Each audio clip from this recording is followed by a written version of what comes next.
बच्चों, welcome to acid biology. आज हम पढ़ेंगे माइटोसिस। तो पिछली वीडियो में हमने बात की थी सेल साइकिल की। सेल साइकिल में बच्चों हमने दो फेजेस की बात की थी। एक हमारे पास था इंटरफेज और दूसरा हमने पढ़ा था दैट इज एम फेज। ठीक है, इंटरफेज में क्या हो रहा था बच्चों, वहाँ पे तो तीन डिफरेंट फेजेस देखे थे हमने, G1, S एंड G2। ठीक है, और वहां पे क्या हो रहा था, सेल बेसिकली खुद को प्रिपेयर कर रहा था ताकि वो जाके इस एम फेज में जहां पे एक्चुअल डिवीजन होनी है वहां पे डिवीजन कर सके। ठीक है, ये जो हमारे पास बच्चों एम फेज था, ये कितना परसेंट कवर कर रहा था, सिर्फ 5% ऑफ द सेल साइकिल। और हमने देखा था जो इंटरफेज था वो 95% ले रहा था पूरे के पूरे सेल साइकिल का। ठीक है, यहाँ पे सेल ने खुद प्रिपेयर किया था अपने आप को डिवीजन के लिए। और यहाँ पे आज हम देखेंगे एम फेज में कैसे वो एक्चुअल में डिवाइड करते हैं। ठीक है, एम फेज को बच्चों हम माइटोसिस भी बोल देते हैं। ठीक है, एम फेज क्या है, डिवीजन फेज, या फिर इसको हम और क्या बोल देते हैं, माइटोसिस, जहां पे सेल जाके खुद को डिवाइड करेगा। ठीक है, तो माइटोसिस क्या हो गया बच्चों, basically it is a type of cell division. It is a type of cell division जहां पे एक सेल क्या कर रहा है, जो पेरेंट सेल है, ठीक है, पेरेंट सेल क्या करेगा, डिवाइड करेगा और वहां पे टू आइडेंटिकल डॉटर सेल्स बना देता है। ठीक है, it will form two identical daughter cells. Identical का मतलब क्या होता है, सेम। तो वहां पे जो दो डॉटर सेल्स बनेंगी वो बिल्कुल सेम बनेंगी, अपने पेरेंट से रिजेंबल करती हुई बनेंगी। ठीक है, तो ऐसी डिवीजन को हम क्या बोलते हैं, माइटोसिस। ठीक है, अब हमने बोला कि वहां पे जो डॉटर सेल्स बन रही है बच्चों वो कैसी हैं, आइडेंटिकल। ठीक है, बिल्कुल सेम है, जैसा पेरेंट है बिल्कुल वैसा ही क्या होगा, यहाँ पे डॉटर सेल है। मतलब अगर हम बोल रहे हैं कोई पेरेंट सेल है, उसके अंदर 46 क्रोमोसोम्स हैं, तो डॉटर सेल के अंदर भी 46 क्रोमोसोम्स होंगे। अगर 2C डीएनए कंटेंट है, डॉटर के अंदर भी 2C होगा। बिल्कुल सेम रह रहा है, इक्वल रह रहा है। जो भी क्रोमोसोम कंटेंट है, डीएनए कंटेंट है, वो आइडेंटिकल है पेरेंट सेल से डॉटर सेल में। इसीलिए बच्चों इसको हम और क्या बोल देते हैं, it is also known as equational division. ठीक है, ध्यान रखना, इक्वेशनल का मतलब इक्वल रहता है। इक्वल क्या रहता है यहाँ पे, क्रोमोसोम नंबर। ठीक है, इक्वेशनल डिवीजन का मतलब क्या है यहाँ पे, कि यहाँ पे बच्चों जो क्रोमोसोम नंबर होगा इज सेम, पेरेंट में जितना भी हो उतना ही क्या होगा डॉटर सेल में देखने को मिलेगा, is same as the parent cell. ठीक है, इस चीज को ध्यान रखना, इसीलिए माइटोसिस को क्या बोलते हैं, इक्वेशनल डिवीजन, कि वहां पे हमेशा क्रोमोसोम नंबर सेम रहेगा। अगर हम पेरेंट सेल में 23 क्रोमोसोम्स बोल रहे, 23 पेयर ऑफ क्रोमोसोम, तो जो डॉटर सेल्स बनेंगी उसमें भी क्या होगा, वहां पे 23 पेयर ऑफ क्रोमोसोम्स देखने को मिलेंगे। अगर हम इनकी अक्रेंस की बात कर लेते हैं, ठीक है, ये होती कहाँ पे है माइटोसिस। अगर हम बात करते हैं सबसे पहले एनिमल सेल्स की, ठीक है, एनिमल सेल्स में ये कहाँ पे होती हैं, इन डिप्लॉयड सोमैटिक सेल्स। इन डिप्लॉयड सोमैटिक सेल्स। डिप्लॉयड क्या होते हैं बच्चों, 2n। सबसे फर्स्ट वीडियो में मैंने बताया था डिप्लॉयड क्या होता है, जहाँ पे 2 सेट ऑफ क्रोमोसोम्स मिलेंगे। ठीक है, तो एनिमल्स में वो हमेशा डिप्लॉयड सोमैटिक सेल्स के अंदर मिलेंगी। इसकी एक एक्सेप्शन लिखी हुई है हमारे पास, that is male honey bee. ठीक है, जो मेल हनी बी है वहां पे माइटोसिस कहाँ पे होगी, हैप्लॉयड सेल में। ठीक है, पर यूजुअली एनिमल्स के अंदर हम बात करते हैं तो माइटोसिस हमेशा कहाँ पे देखने को मिलती है, in the diploid somatic cell. और अगर प्लांट्स की बात कर लेते हैं, ठीक है, प्लांट्स में ये हमें कहाँ पे देखने को मिलती है, in haploid and diploid sales. ठीक है, प्लांट्स के अंदर माइटोसिस कहाँ पे होती है, in haploid as well as diploid cells. Animals में सिर्फ एक एक्सेप्शन को छोड़ के हम क्या बोलते हैं, वहां पे हमेशा डिप्लॉयड सोमैटिक सेल्स में देखने को मिलती है। अब ये एम फेज क्या था, जहां पे हमारा सेल डिवाइड करेगा, तो वो जो एम फेज है वो भी फर्दर बच्चों हमारे पास दो फेजेस में डिवाइड हो जाता है। एक होती है कैरियोकाइनेसिस। ठीक है, जो एम फेज है वो भी बच्चों फर्दर हमारे पास दो फेजेस में आता है, वन इज कैरियोकाइनेसिस और दूसरा क्या है हमारे पास बच्चों, साइटोकाइनेसिस। वन इज कैरियोकाइनेसिस और दूसरा क्या आ जाएगा, साइटोकाइनेसिस। कैरियोकाइनेसिस का मतलब क्या होता है, जहां पे न्यूक्लियस डिवीजन होगी। ठीक है, यहाँ पे क्या होता है बच्चों, न्यूक्लियस डिवाइड करेगा, और यहाँ पे क्या होता है हमारे पास, साइटोप्लाज्म, या फिर हम बोल सकते हैं सेल डिवाइड करेगा। ठीक है, एम फेज में डिवीजन होनी है। सबसे पहले क्या होता है, न्यूक्लियस डिवाइड करेगा, एक सेल के अंदर दो न्यूक्लियस देखने को मिलेंगे। उसके बाद क्या होगा बच्चों, साइटोकाइनेसिस में हमारे पास सेल का साइटोप्लाज्म डिवाइड कर जाएगा, वहां पे हमें दो डॉटर सेल्स देखने को मिलेंगे। अब ये जो कैरियोकाइनेसिस है, इसमें हम फर्दर 4 स्टेजेस पढ़ते हैं। ठीक है, सबसे फर्स्ट आ जाएगी हमारे पास prophase, second is metaphase, third is anaphase, और लास्ट हमारे पास क्या है, that is telophase.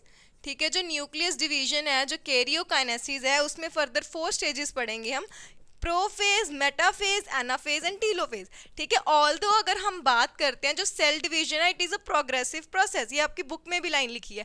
Progressive process का मतलब क्या है, वो कॉन्टिन्यूसली चलता जा रहा है। ठीक है, ये नहीं है कि अगर हम किसी सेल को माइक्रोस्कोप के अंदर ऑब्जर्व कर रहे हैं, हम वहाँ पे सेल डिवीजन देख रहे हैं, तो वहाँ पे हमें पहले से प्रोफेज देखने को मिलेगी, फिर अलग से मेटाफेज स्टार्ट हो रही है, फिर वो दिखेगा, वो खत्म होगी, फिर है ना। ऐसा कुछ नहीं होता, वो कॉन्टिन्यूस प्रोसेस है, वो कॉन्टिन्यूसली चलता जा रहा है। ऐसा कोई क्लियर डिमार्केशन नहीं है, कोई लाइन नहीं ड्रॉ कर सकते हम कि यहाँ पे प्रोफेज खत्म है, इसके बाद मेटाफेज स्टार्ट है। वो ओवरलैपिंग प्रोसेसेस हैं। इनको हम 4 डिफरेंट स्टेजेस में क्यों डिवाइड करते हैं, ताकि हम इनको इजीली पढ़ सके। अपनी अंडरस्टैंडिंग के लिए हमने क्या किया, इनको 4 डिफरेंट फेजेस में डिवाइड किया। और साइटोकाइनेसिस क्या हो गया, यहाँ पे क्या हो जाएगा बच्चों, साइटोप्लाज्म डिवाइड करता है। तो चलो सबसे फर्स्ट फेज की बात कर लेते हैं, दैट इज प्रोफेज। प्रोफेज क्या होता है बेसिकली बच्चों, हमारे पास सबसे फर्स्ट स्टेज आ जाती है, दैट इज कैरियोकाइनेसिस की। इससे पहले क्या तो हुआ था हमारे पास G2। G2 से अब हम कहाँ पे जा रहे हैं, प्रोफेज में। ठीक है, जो G1 S G2 के बाद आ गया हमारे पास प्रोफेज। उन सब में क्या हुआ था, वहां पे हमने देखा था कि एस फेज में क्या हुआ था, हमारे पास जो क्रोमेटिन था वो डुप्लीकेट हुआ था, जो डीएनए था वो भी क्या हुआ था, वहां पे डुप्लीकेट हुआ था। तो यहाँ पे क्या है, ठीक है, एस फेज में हमने देखा था कि वहाँ पे भी क्रोमोसोम्स नहीं बने थे, हमने बोला था वो भी डी कंडेंस फॉर्म में है, तो वहाँ पे कुछ ऐसे थ्रेड लाइक स्ट्रक्चर देखने को मिल रहा था। प्लस वहाँ पे हमने एक दूसरी चीज़ लिखी थी कि जो सेंट्रियोल्स होते हैं वो डुप्लीकेट हो जाते हैं। ठीक है, तो यहाँ पे हमें दिख रहा है, ठीक है, सेंट्रियोल्स क्या है बेसिकली, जैसे ये हमें दिख रहा है ऐसे परपेंडिकुलर है। ठीक है, ये एक को हम पूरे स्ट्रक्चर को क्या बोलते हैं बच्चों, सेंट्रोजोम। तो यहाँ पे क्या, जो सेंट्रोजोम है ऑपोजिट पोल्स की तरफ मूव करना स्टार्ट कर रहे हैं, जिस सेंट्रोजोम में के 2 ऐसे माइक्रोट्यूब्यूल्स हैं। ठीक है, जो सेंट्रियोल जैसे परपेंडिकुलरली अरेंज्ड है 90 डिग्री के एंगल पे, और ये जो हमारे पास सेंट्रोजोम है वो यहाँ से माइक्रोट्यूब्यूल्स रेडिएट कर रहे हैं। ठीक है, दिख रहा है ये कुछ ऐसे स्टार लाइक स्ट्रक्चर दिख रहा है हमें। ठीक है, माइक्रोट्यूब्यूल रेडिएट कर रहा है, इसको हम क्या बोलते हैं, एस्टर। ठीक है, ये हमारे पास क्या हो गया बच्चों, एस्टर। और ये एस्टर यहाँ पे दूसरे एस्टर से कनेक्ट हो रहा है एक फाइबर के थ्रू, इसको हम क्या बोलते हैं, स्पिंडल फाइबर। ठीक है, ये बच्चों हमारे पास क्या आ जाता है, it is a spindle fibre. ठीक है, ये एक एस्टर है, एक तारे की तरह है ना, जैसे तारा ऐसे टिमटिमाते हैं, अब चारों तरफ रोशनी करता है, वैसे यहाँ पे क्या है, ये जो हमारे पास सेंट्रोजोम है वो अपने चारों तरफ क्या कर रहा है यहाँ पे बच्चों, माइक्रोट्यूब्यूल्स को रेडिएट कर रहे हैं, तो इसको हम क्या बोल रहे हैं, एस्टर। तो ये दोनों aster plus their spindle fibre, उसको कलेक्टिवली हम क्या बोल देते हैं बच्चों, that is known as mitotic apparatus. ठीक है, इस चीज़ को ध्यान रखना, ये माइटोटिक अपरेटस बहुत ही ज़्यादा एसेंशियल है माइटोसिस में। ठीक है, इसी के कारण क्या होगा, इस माइटोटिक अपरेटस के कारण ही क्या होगा, यहाँ पे माइटोसिस होगी, मतलब यहाँ पे हमारा सेल डिवाइड करेगा, क्रोमोसोम्स डिवाइड करेंगे। ठीक है, इसका रोल हम अभी देखेंगे। तो सबसे फर्स्ट स्टेज हमारे पास प्रोफेज थी। प्रोफेज में भी हमने यहाँ पे बच्चों 2 डायग्राम्स बनाई हैं, अर्ली प्रोफेज और लेट प्रोफेज। अर्ली प्रोफेज में क्या था, जैसे हमने बात की, डीएनए रेप्लिकेट हुआ है यहाँ पे हमारे पास, और क्या यहाँ पे जो क्रोमेटिन है वो प्रेजेंट है। ठीक है, लेकिन यहाँ पे हमें दिख तो नहीं रहा क्लियरली, मुझे तो नहीं दिख रहा। ठीक है, किसी को नहीं दिख रहा है यहाँ पे प्रॉपरली, ये ऐसे लग रहा है जैसे एक ऊन का गोला होता है ना, वो उलझा हुआ है, तो इसीलिए इसको हम और क्या बोल देते हैं, it is also known as ball of wool. ठीक है, इसको हम और क्या बोल देते हैं, बॉल ऑफ वूल। ठीक है, अब जब हम लेट प्रोफेज की बात करते हैं, यहाँ पे देखो बच्चों, एक तो हमने बात की थी जो सेंट्रोजोम है ऑपोजिट पोल्स की तरफ मूव कर रहे हैं, साथ ही में क्या है, यहाँ पे जो न्यूक्लियर मेम्ब्रेन थी वो डिसइंटीग्रेट होना स्टार्ट हो गई है। ठीक है, छोटे छोटे से टुकड़े बनाए हैं, यहाँ पे क्या हो रहा है, जो न्यूक्लियर मेम्ब्रेन है वो डिसइंटीग्रेट होना स्टार्ट हो गई है। न्यूक्लियर मेम्ब्रेन डिसइंटीग्रेट होगी, उसके अंदर जो न्यूक्लियोलस है वो डिसइंटीग्रेट होगा। इस न्यूक्लियर मेम्ब्रेन के साथ एक ऑर्गेनल ही प्रेजेंट होती है जिसको हम बोलते हैं एंडोप्लाज्मिक रेटिकुलम, वो भी टूटना शुरू हो जाएगा। वो एंडोप्लाज्मिक रेटिकुलम एक और बॉडी होती है, गोल्जी बॉडी, एक और ऑर्गेनल है, उससे एसोसिएटेड होते हैं, वो भी क्या हो जाएगा, यहाँ पे डिसइंटीग्रेट होना स्टार्ट हो जाएगा। तो प्रोफेज में बेसिकली क्या होता है, जो भी ऑर्गेनल्स है, जो जो न्यूक्लियर मेम्ब्रेन है ये सब डिसअपियर होना स्टार्ट हो जाएगा। एक और चेंज हमें यहाँ पे क्या देखने को मिल रहा है, ये जो क्रोमेटिन था, ये जो धागा लाइक स्ट्रक्चर था जिसको हम क्रोमेटिन बोलते हैं, ये कंडेंस होगा। कंडेंस होके बच्चों यहाँ पे देखो हमें क्या देखने को मिल रहा है, क्रोमोसोम। कैसा क्रोमोसोम है ये, दैट इज डायाड। ठीक है, बताया था ना 2 आर्म्स हैं, तो इसको हम क्या बोलते हैं, डायाड। और एक ही सेंट्रोमियर से दोनों क्रोमेटिड अटैच है, इसीलिए हमने इनको क्या बोला था, सिस्टर क्रोमेटिड।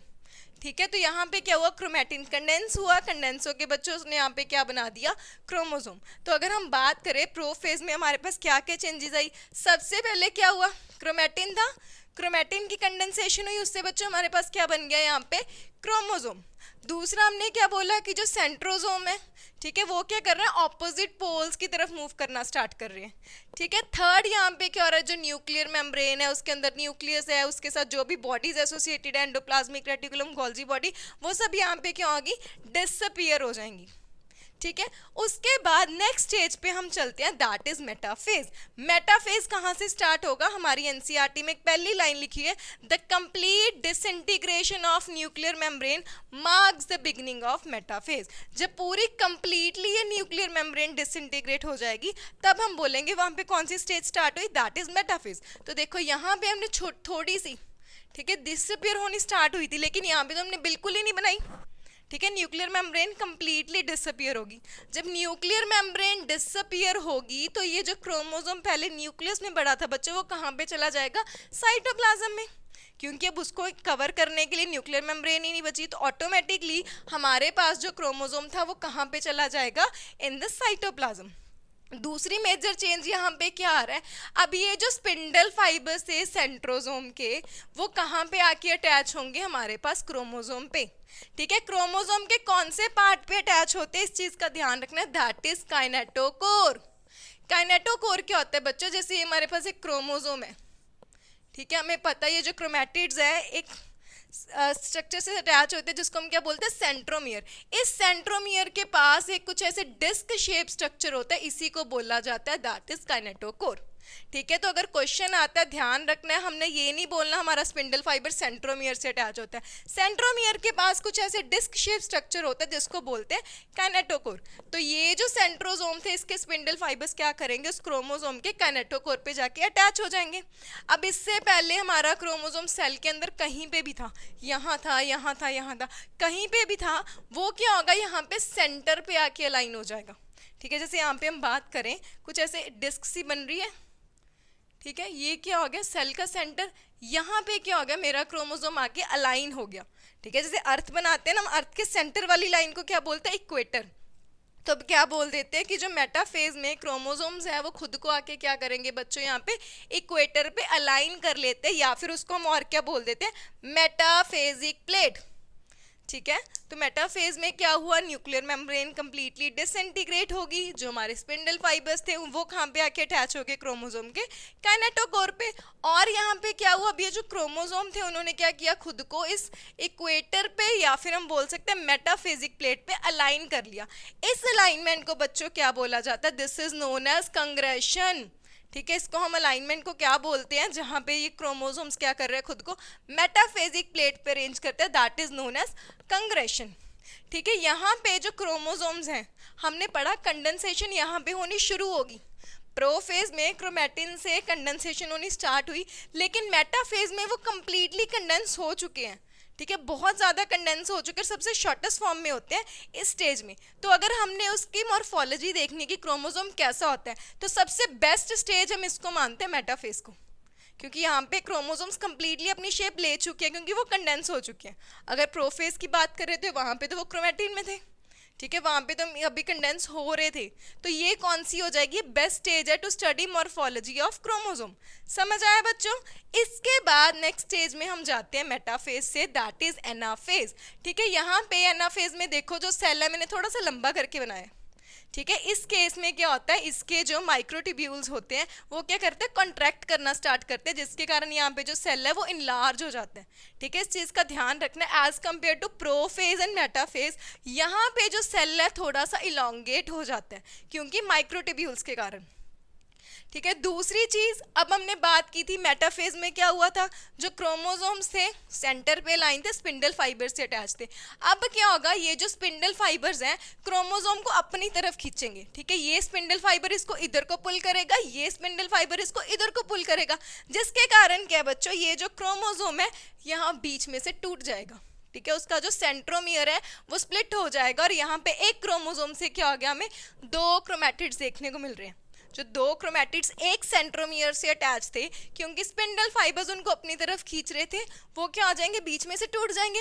अब इन इंडिविजुअल क्रोमैटिड्स को, जो पहले एक ही क्रोमोसोम का पार्ट था, इनको हम इंडिविजुअली अब क्या बोलेंगे, क्रोमोसोम्स। तो यहाँ पे क्रोमोसोम का नंबर डबल होता है, ये बहुत इंपॉर्टेंट चीज़ है। ठीक है, इस स्टेज में हमने ध्यान रखना है कि कौन सी स्टेज में हमारे पास क्रोमोसोम नंबर डबल होगा बच्चों, एनाफेज में। यहाँ पे देखो एक क्रोमोसोम था ना, यहाँ पे क्लियरली दिख रहा है तुम लोगों को, यहाँ पे क्या हो गया, हमारे पास दो क्रोमोसोम्स हो गए। क्यों हुए, क्योंकि हमारा सेंट्रोमियर स्प्लिट हो गया। तो जो दोनों क्रोमैटिड एक सेंट्रोमियर से अटैच थे वो टूट गए। ठीक है, तो अब इन क्रोमैटिड्स को हम अलग से क्या बोलते हैं, क्रोमोसोम्स। ये क्रोमोसोम्स क्या है, डॉटर सेल में जाएंगे, फ्यूचर डॉटर सेल के लिए क्रोमोसोम्स बने। क्लियर है। तो यहाँ पे क्या हुआ, सेंट्रोमियर स्प्लिट हुए, हमारे क्रोमैटिड सेपरेट हो गए। दूसरा पॉइंट क्या, ये जो क्रोमोसोम है देखो ऑपोजिट पोल्स की तरफ जा रहे हैं। मेटाफेज में वो सेंटर में थे, ये अपना नॉर्थ पोल की तरफ जा रहा है, ये अपना साउथ पोल की तरफ जा रहा है। ठीक है, एक लाइन का ध्यान रखना है कि यहाँ पे जो सेंट्रोमियर है वो लीडिंग एज पे है। ठीक है, पहले पहले सेंट्रोमियर जहाँ जहाँ जा रहा है उसके पीछे आर्म्स जा रही हैं। ठीक है, तो उसको हम क्या बोल देते हैं, आर्म्स ट्रेलिंग बिहाइंड, उसके पीछे पीछे जा रही है जहाँ जहाँ ये जा रहा है, क्योंकि हमारा जो स्पिंडल फाइबर था वो यहीं पे तो अटैच था, वो उसको खींचेगा, ऑब्वियसली उसके साथ जो आर्म्स है वो जाएंगी। ठीक है, तो centromere is at the leading edge and the arms are trailing behind. ध्यान क्या रखेंगे हम, इस स्टेज में क्रोमोसोम नंबर डबल हुआ था। कहाँ पे हुआ था, एनाफेज में। क्यों हुआ, क्योंकि सेंट्रोमियर स्प्लिट हो गया। तो जो दो क्रोमैटिड्स एक सेंट्रोमियर से अटैच थी, अब एक क्रोमोसोम से यहाँ पे दो क्रोमोसोम्स बन गए। अगर इनिशियली मेरे पास नंबर एक था, हम एक लेके चले, यहाँ पे दो हो गए, चार बनाए होते 8 हो जाते। तो जितना भी इनिशियली नंबर दिया था, अगर क्वेश्चन आ जाता है, मान लो कि हमारे पास प्रोफेज में 4 क्रोमोसोम्स थे, एनाफेज में कितने हो जाएंगे, 8। ठीक है, 16 थे, 32 हो जाएंगे, जो भी नंबर इनिशियली था उसका डबल हो जाएगा। कौन सी स्टेज में डबल होगा, एनाफेज में। लास्ट स्टेज बच्चों कौन सी आ जाती है, दैट इज टीलोफेज। टीलोफेज को बच्चों और क्या बोला जाता है, it is also known as reverse of prophase. Reverse का मतलब उल्टा, किसका उल्टा है, प्रोफेज का। तो जो कुछ हमने प्रोफेज में पढ़ा उसका उल्टा कर दो। हमने बोला वहां पे क्या हुआ, क्रोमैटिन कंडेंस हुआ, क्रोमोसोम बना। यहाँ पे हम क्या कर देंगे, जो क्रोमोसोम पोल्स पे गए थे उनको डीकंडेंस किया, क्रोमैटिन बन गया, उन्होंने अपनी इंडिविजुअलिटी लूज कर दी, हमें पता ही नहीं चल रहा अब क्रोमोसोम कहाँ पे, क्योंकि क्रोमोसोम क्या हुआ, यहाँ पे डीकंडेंस हुआ। डीकंडेंस होके दोबारा से बच्चों हमारे पास क्या बन गए, क्रोमोसोम। जो वहाँ पे हमने बोला था सारे nuclear membrane, nucleolus, endoplasmic reticulum, Golgi body, सब कुछ डिसअपियर हुआ था, वो सारा कुछ रीअपियर हो जाएगा। इसको बोल देते हैं टीलोफेज। टीलोफेज मतलब लास्ट स्टेज। ठीक है, इसको हम इसीलिए क्या बोल रहे हैं, रिवर्स ऑफ प्रोफेज। जो कुछ प्रोफेज में था बिल्कुल उसका उल्टा करके बना दिया। क्रोमैटिन से क्रोमोसोम बनाए थे, क्रोमोसोम से क्रोमैटिन बना दिए। न्यूक्लियर मेम्ब्रेन डिसअपियर की थी, यहाँ पे दोबारा से रीअपियर कर दी। क्लियर है। ठीक है, इसका अगर बच्चों आप लोगों ने स्क्रीनशॉट लेना है तो वो भी ले सकते हो नोट्स के लिए। मिलती हैं फिर इसके बाद हम नेक्स्ट वीडियो में। Till then keep learning.